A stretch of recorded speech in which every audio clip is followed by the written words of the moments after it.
మీరు మీ అభిమాన shows and serials TV కన్నా ముందు ఈటీవీ విన్ యాప్లో చూడండి. Download and subscribe to ETV win app. 99 రూపాయలు మాత్రం.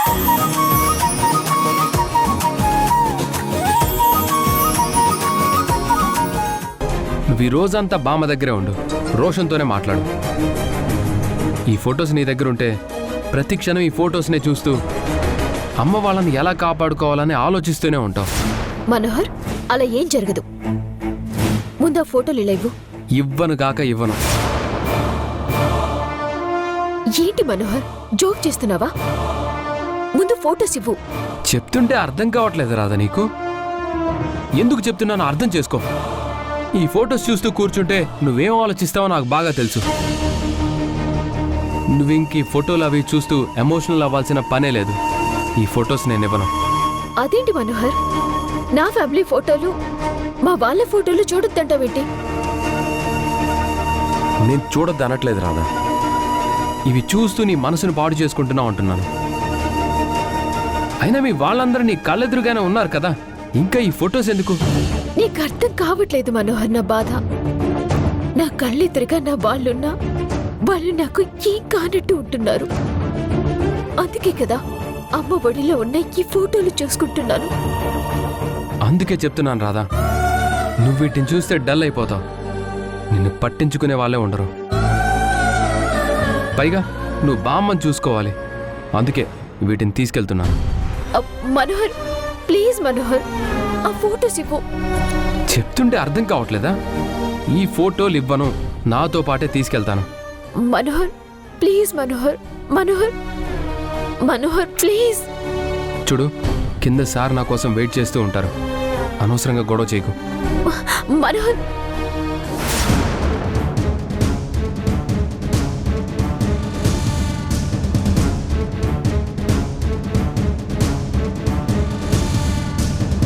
ఓకే, ఇది కూడా కావాలి. సార్ ఫ్లైట్ టైం అవుతుంది, బయలుదేరదామా? లేదు మనోహర్, నేను రావట్లేదు. అదేంటి సార్? అనుకోకుండా ఒక ఫంక్షన్కి అటెండ్ అవ్వాల్సి వస్తుంది, అందుకే నేను రావట్లేదు. నువ్వు మేనేజ్ చేయగలవా? సరే సార్, తప్పకుండా మేనేజ్ చేస్తాను. వెళ్ళి డాక్యుమెంట్స్ ఇచ్చేసి ప్రజెంటేషన్కి అటెండ్ అయ్యి రావడమే కదా సార్. నేను మేనేజ్ చేస్తాను. గుడ్, అయితే నువ్వు బయలుదేరు. సరే సార్, వెళ్ళొస్తాను రాదా.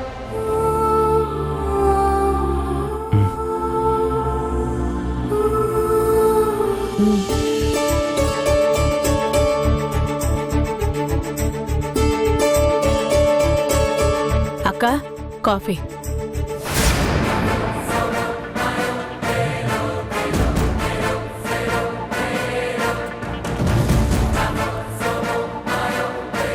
బావగారు,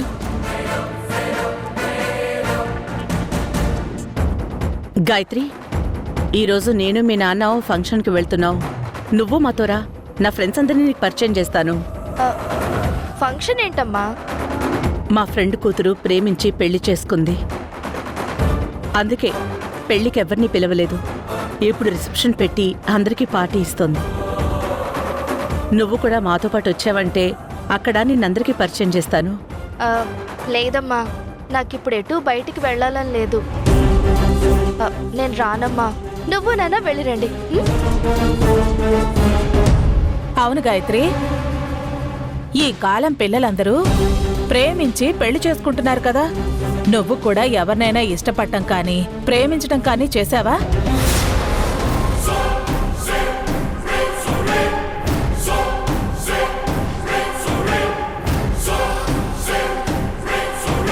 చెప్పు గాయత్రి, అలాంటిది ఏదైనా ఉంటే ముందే చెప్పు. ఎవరినైనా ప్రేమించావా, లేకపోతే అమ్మా నాన్న చూసిన సంబంధం చేసుకుంటావా?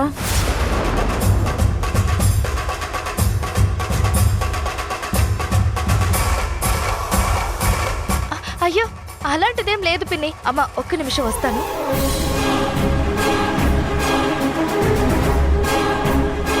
మాధవి, ఎప్పుడు ఏం మాట్లాడాలో తెలీదా? అయినా చిన్నపిల్లతో ఏంటా మాటలు? అది కాదక్క, ఎన్ని సంవత్సరాలు మనకి దూరంగా ఉంది కదా. పైగా తన 7 పిల్లలకి అందరికీ పెళ్లిళ్ళవుతున్నాయి.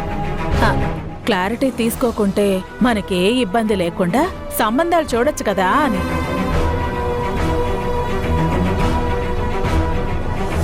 ఇంకా చాలు మాధవి, ఇంకా చిన్నపిల్లే కదా, ఇప్పుడెంత తొందర వచ్చింది? ముందు ఇంట్లో ఉన్న సమస్యలు తీరని. పదండి.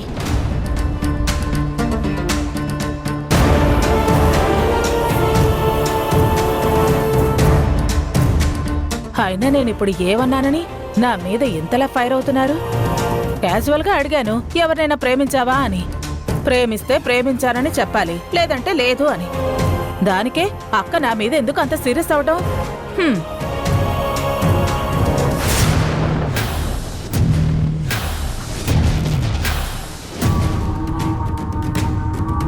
ఈ కాలం పిల్లలందరూ ప్రేమించి పెళ్లి చేసుకుంటున్నారు కదా.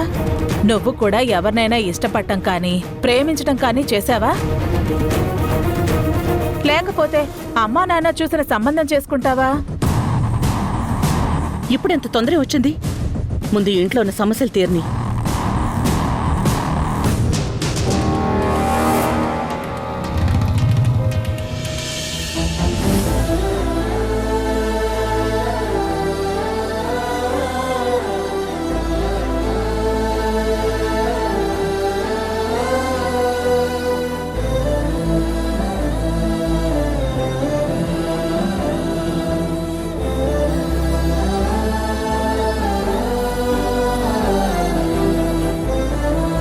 నిన్ను ఎప్పటి నుంచో ఆరాధిస్తున్నాను, నిన్ను ప్రేమిస్తున్నాను.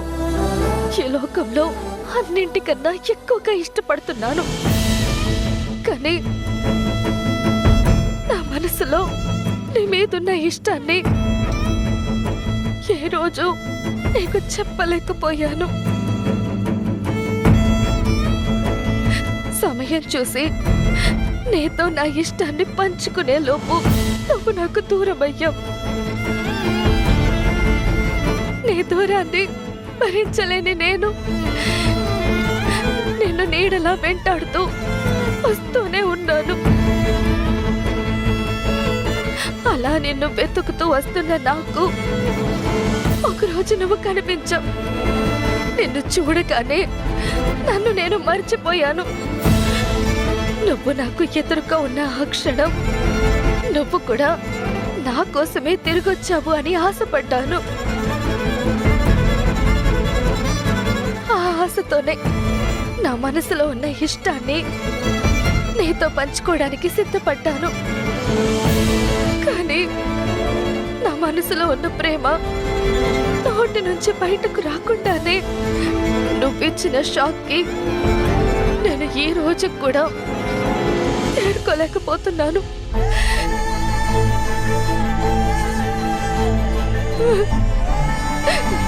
నువ్వు నా నుంచి దూరంగా ఉండొచ్చు, కానీ నా మనసు ఎప్పుడు నన్ను హెచ్చరిస్తూనే ఉంటుంది.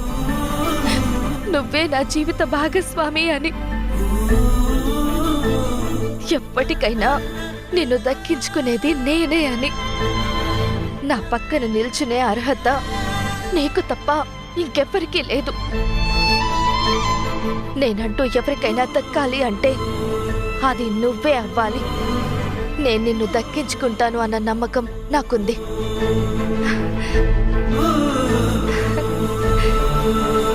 గాయత్రి,